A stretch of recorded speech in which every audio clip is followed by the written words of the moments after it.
అంతరిక్ష ప్రయాణంలో మనకంటే అమెరికా, చైనా వంటి దేశాలు ఎంతో ముందున్నాయి. ఇది ఒకప్పటి మాట అని చెప్పాలి. ఎందుకంటే ఇప్పుడు మన భారత్ కూడా తామేం తక్కువ కాదు అంటూ అడ్వాన్స్డ్గా ప్రయోగాలు చేస్తోంది. ఇందులో భాగంగానే ఇండియా మరో మైలురాయిని దాటబోతోంది.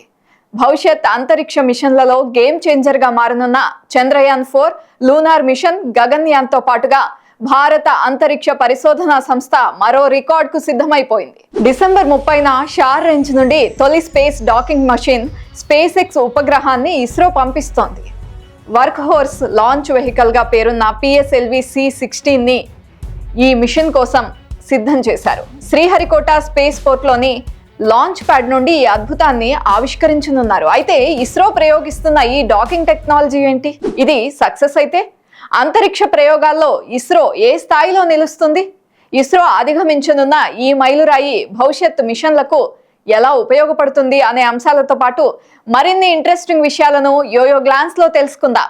మనిషి సాంకేతిక విప్లవాన్ని దాటి అంతరిక్ష విప్లవంలోకి అడుగుపెట్టి దాదాపుగా 2 దశాబ్దాలు దాటింది. విశ్వాన్ని జయించడానికి ఆకాశ వీధిలో అంతులేని ప్రయాణం చేస్తున్న మనిషి గతంలో ఎన్నో దశలు దాటుకుని ఇక్కడికి చేరుకున్నాడు.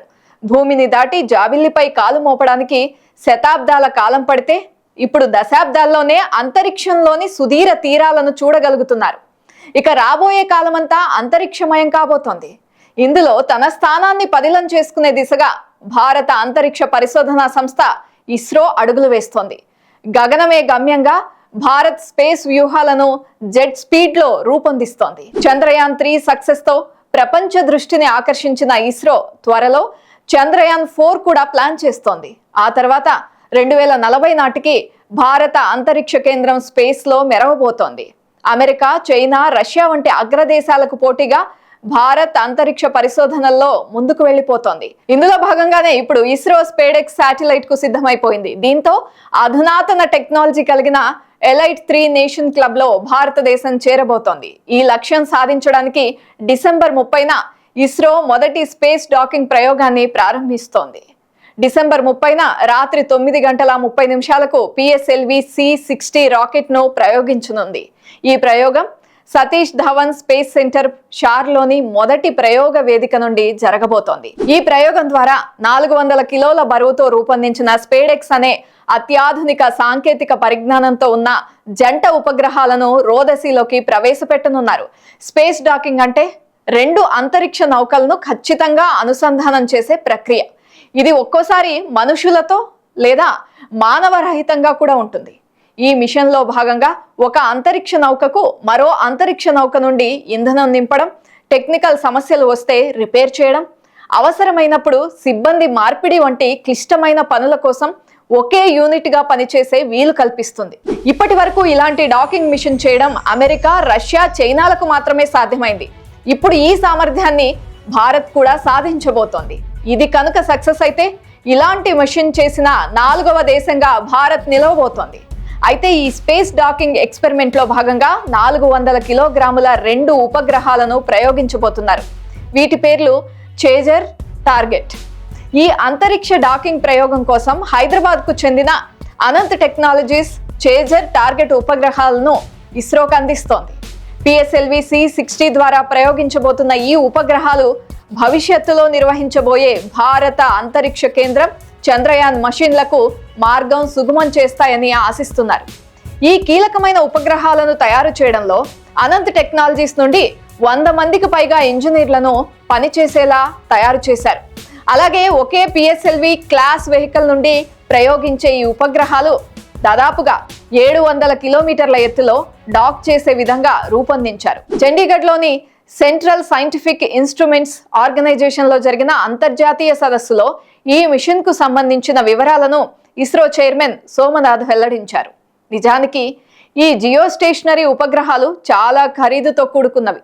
ఇతర ఆన్బోర్డ్ సిస్టంలు పనిచేస్తున్నప్పటికీ ఇంధనం అయిపోయే వరకు వాటి ప్రొపల్షన్ యూనిట్లు 8 నుండి 10 సంవత్సరాల సాధారణ జీవిత కాలంతో పనిచేస్తాయి. ఈ స్పేడెక్స్ మిషన్ ప్రాథమిక లక్ష్యం 2 జౌస్ డాకింగ్, అన్డాకింగ్ కోసం అవసరమైన సాంకేతికతను అభివృద్ధి చేయడం, ప్రదర్శించడం. ఇందులో భాగంగా లో ఎర్త్ సర్క్యులర్ ఆర్బిట్ లో 2 చిన్న అంతరిక్ష నౌకలైన చేజర్, టార్గెట్లు పనిచేస్తాయి. ఇక డాక్ చేసిన స్పేస్ క్రాఫ్ట్ మధ్య విద్యుత్ శక్తి బదిలీ చేస్తాయి కూడా. ఇది అంతరిక్షంలో రోబోటిక్స్ వంటి భవిష్యత్ అప్లికేషన్లకు ఎంతో అవసరంగా కనిపిస్తోంది. అలాగే ఈ మిషన్ లో భాగంగా మిశ్రమ అంతరిక్ష నౌకలను నియంత్రించడం, అన్డాకింగ్ తర్వాత పేలోడ్ కార్యకలాపాలను కూడా పరిశీలిస్తారు. అయితే ఈ మిషన్ సక్సెస్ ను నిర్ధారించడానికి ఇస్రో క్లిష్టమైన అప్లికేషన్లకు సంబంధించి తుది సమీక్ష చేస్తోంది. ఈ మిషన్ కు సంబంధించి డిపెండెంట్ మిషన్లు కూడా ఉన్నాయి. డిసెంబర్ 5న పిఎస్ఎల్వి C-59 రాకెట్ ను ఇస్రో విజయవంతంగా ప్రయోగించింది. ఈ ప్రయోగంలో యూరోపియన్ స్పేస్ ఏజెన్సీకి చెందిన ప్రోబా 3 ఉపగ్రహాలను నిర్దేశిత కక్షలోకి ప్రవేశపెట్టింది. ఈ విజయవంతమైన ప్రయోగం తర్వాత ఇస్రో ప్రస్తుతం పిఎస్ఎల్వి C-60 ప్రయోగానికి పూర్తి స్థాయిలో సిద్ధమైంది. చంద్రుడి నుండి నమూనా సేకరణ కోసం ప్లాన్ చేసిన చంద్రయాన్ 4 అలాగే ప్రతిపాదిత ఇండియన్ స్పేస్ స్టేషన్ తో పాటు ఇస్రో చేయబోతున్న ప్రతిష్టాత్మక భవిష్యత్తు మిషన్లకు ఈ స్పేస్ డాకింగ్ మిషన్ ను సక్సెస్ చేయడం చాలా కీలకంగా మారింది. ఇది మానవ సహిత సిబ్బందితో భూమికి 400 కిలోమీటర్ల ఎత్తులో కక్షలో ఉండే 52 టన్నుల ప్లాట్ఫామ్ ను ఏర్పాటు చేస్తుంది. ఇక ఈ మిషన్ తో ఇంటర్ ప్లానెటరీ ఎక్స్ప్లోరేషన్, ఖగోళ వస్తువుల నుండి నమూనా సేకరణ, మనుషులతో కూడిన అంతరిక్ష విమానాలు, స్పేస్ స్టేషన్లను నిర్వహించడం వంటి సంక్లిష్టమైన అంశాలకు సంబంధించి కీలక విషయాల్లో స్పష్టత వస్తుంది. స్పేడెక్స్ మిషన్లో పిఎస్ఎల్వి C-60 నుండి ప్రయోగించే 2 చిన్న వ్యోమ నౌకలు చేజర్, టార్గెట్లు సుమారు 220 కిలోలుంటాయి. స్వతంత్రంగా ఏకకాలంలో ఈ 2 వ్యోమ నౌకలు 470 కిలోమీటర్ల వృత్తాకార కక్షలో 55 డిగ్రీల వంపులో తిరుగుతాయి. వీటి స్థానిక కాలచక్రం దాదాపుగా 66 రోజులుంటుందని ఇస్రో వెల్లడించింది. అయితే ప్రయోగ వాహనం నుండి విడిపోయే సమయంలో టార్గెట్, చేజర్ల మధ్య చిన్న సాపేక్ష వేగాన్ని అందించడానికి పిఎస్ఎల్వి వాహనం ఖచ్చితత్వంతో పనిచేస్తుంది. ఒక రోజులో చేజర్ కు సంబంధించి పెరుగుతున్న వేగం 10 నుండి 20 కిలోమీటర్ల వేగం అయితే ఇంటర్ శాటిలైట్ విడిపోవడానికి టార్గెట్ అంతరిక్ష నౌకను అనుమతిస్తుంది. ఈ సమయంలో target space craft propulsion system ని ఉపయోగించి టార్గెట్ మధ్య సాపేక్ష వేగం రీప్లేస్ అవుతుంది. అయితే ఈ డ్రిఫ్ట్ అరెస్ట్ మెనీవర్ ముగింపులో టార్గెట్, చేజర్ ఉపగ్రహాలు ఒకే విధమైన వేగంతో ఒక కక్షలో ఉంటాయి. చివరికి 2 అంతరిక్ష నౌకలు డాకింగ్ అవుతాయి. ఇవి 2 విజయవంతంగా అంతరిక్షంలోకి విడుదలైన తర్వాత 2 ఉపగ్రహాల మధ్య విద్యుత్ శక్తి బదిలీని అన్డాకింగ్ చేస్తారు.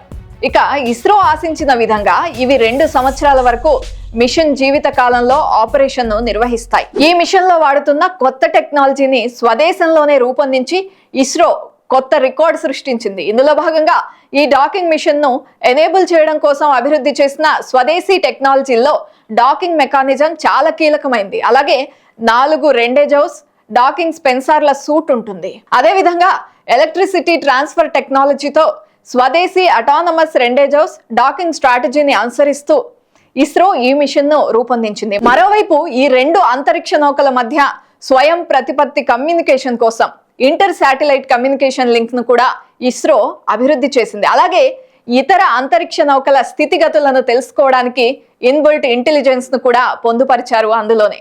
ఇలాంటి అత్యాధునిక టెక్నాలజీతో స్పేడాక్ చిన్న సైజు, బరువు కారణంగా 2 పెద్ద వ్యోమ నౌకలను డాకింగ్ చేయడంతో పోలిస్తే మరింత ఖచ్చితత్వంతో పనిచేయడంపై కొన్ని సవాళ్లున్నాయి.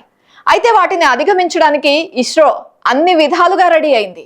ఈ మిషన్తో గ్లోబల్ నావిగేషన్ శాటిలైట్ సిస్టమ్ మద్దతు లేకుండా భారత్ ప్రయోగాలు చేపట్టబోతోంది. ఇది చంద్రయాన్ 4 వంటి భవిష్యత్ లూనార్ మిషన్లకు అవసరమైన అటానమస్ డాకింగ్ ను సాధ్యం చేయబోతోంది.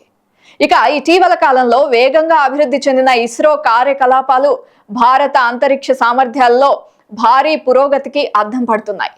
చంద్రుని దక్షిణ ధ్రువాన్ని తాకిన మొదటి దేశంగా చరిత్ర సృష్టించడమే కాకుండా చంద్రునిపై సాఫ్ట్ ల్యాండింగ్ సాధించిన 4వ దేశంగా భారత్ నిలిచింది. చంద్రయాన్ 3 మిషన్ తో సాధించిన ఈ విజయాల నేపథ్యంలో భారత్ స్పేస్ డాకింగ్ మిషన్ పై భారత్ దృష్టి సారించింది. అయితే దీనికి ముందు అంగారక గ్రహంపై పరిశోధనల కోసం భారత అంతరిక్ష పరిశోధన సంస్థ చేపట్టిన ప్రాజెక్ట్ అంగారకయాన్ ఈ మార్స్ ఆర్బిటర్ మిషన్ లో భాగంగా 9 ఏళ్ల కిందట MOM-1 రోదసీలోకి దూసుకెళ్లింది. ఇది 300 రోజుల పాటు దాదాపుగా 40 కోట్ల కిలోమీటర్లకు పైగా దూరం ప్రయాణించి అంగారక గ్రహాన్ని చేరుకుంది. అంగారక గ్రహం చుట్టూ కొన్ని నెలల పాటు పరిభ్రమిస్తూ జీవాన్వేషణ, మార్స్ గ్రహ నిర్మాణం, ఖనిజాల మిశ్రమం తదితరాలను శోధించింది. దీంతో అంగారక గ్రహంపై ప్రయోగించిన మొట్టమొదటిసారి విజయం సాధించి మొట్టమొదటి దేశంగా భారత్ ఘనత సాధించింది. అలాగే ఇస్రో మొదటిసారి చేపడుతున్న స్పేస్ డాకింగ్ మిషన్ కూడా సక్సెస్ అవుతుందని అంతా ఆశిస్తున్నారు. ఇప్పటికే అనేక దేశాలు, ప్రైవేట్ సంస్థలు అంతరిక్ష మిషన్ల కోసం తమ ప్రణాళికలను ప్రకటించాయి. అయితే భారతదేశ విధానం వీటికి భిన్నంగా కనిపిస్తోంది. ఇస్రో సమగ్ర దశల వారీ వ్యూహంతో సక్సెస్ రేటును పెంచుకోవడానికి ప్రయత్నిస్తోంది. దీర్ఘకాలిక దృష్టితో రూపొందిస్తున్న ఇస్రో లక్ష్యాలతో ప్రస్తుత సామర్థ్యాలను సమన్వయం చేస్తూ పనులు ప్లాన్ చేస్తోంది. ఇస్రో ఇలాంటి కీలకమైన మైలురాళ్లను దాటే దిశగా పనిచేస్తున్న కారణంగా నెక్స్ట్ జనరేషన్ లాంచ్ వెహికల్, అలాగే అడ్వాన్స్డ్ లైఫ్ సపోర్ట్ సిస్టమ్లతో సహా కీలక సాంకేతికతలను అభివృద్ధి చేయడంలో ఇస్రో ముందుకెళ్తోంది. ఈ పరిణామాలు లూనార్ స్పేస్ స్టేషన్ కోసమే కాకుండా భారతదేశ విస్తృత అంతరిక్ష పరిశోధన లక్ష్యాలకు కూడా ఇది కీలకంగా మారనుంది.